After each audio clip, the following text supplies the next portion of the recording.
Front-end back-end servers have not changed significantly since Exchange 2000, but for those of you who aren't aware of what a front-end back-end server is, let me draw you a little diagram. Picture two Exchange servers, each with a mailbox store,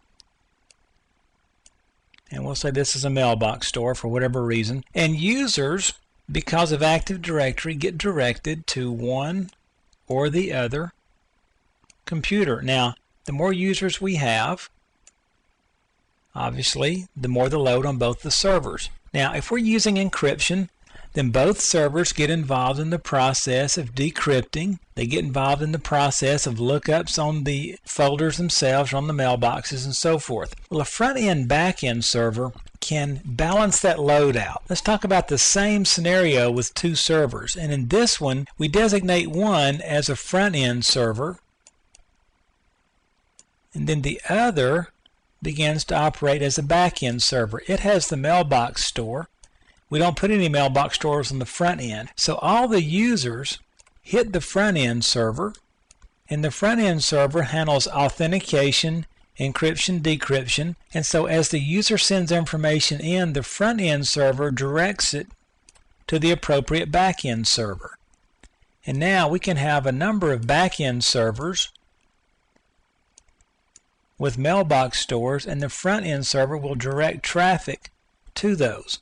Now, this is simply separating the functionalities of the servers. Also, what we can do is we can do multiple front-end servers and do all kind of load balancing tricks on the front to further spread the load out, which gives us incredible scalability with Exchange 2003. We had very similar functionality in Exchange 2000. How do we set up a server to be a front-end server? Now, that's one of the cool things here. So let's go to Exchange System Manager and I'll show you.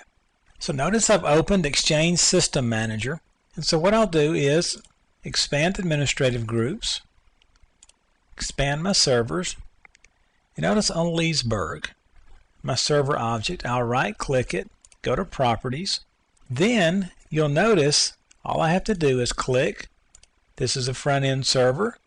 Now, it's telling me here I can't designate this as a front-end server because it's the only server in the organization. It can tell, see, that there aren't other servers back there. But what I can do is designate this as a front-end server, move all my mailboxes to another server, and it becomes the back-end server. And all I have to do at this point would be say OK, and either restart the computer or simply stop and restart the HTTP, POP3, and IMAP4 services. And once I've done that, my front-end, back-end server environment is set up. Now, there's all kind of applications for this. Let's go back to my drawing and talk about some of the other implications.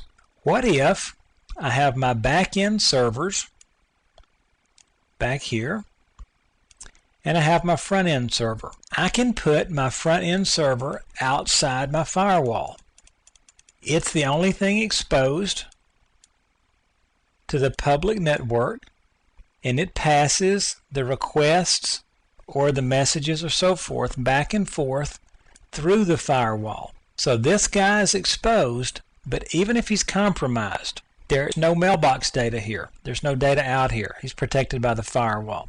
That's just one example of what can be done with these. I would strongly encourage you to go out and do some reading on front-end, back-end servers. These are used quite a bit with Outlook Web Access, because with Outlook Web Access you have so many users hitting your Exchange server from outside the organization, and you can use these front-end servers to really speed up the process and really offload and level out the load across a bunch of servers. So front-end, back-end servers are a really cool thing. Read up on them, try them out. You're going to like what you find here.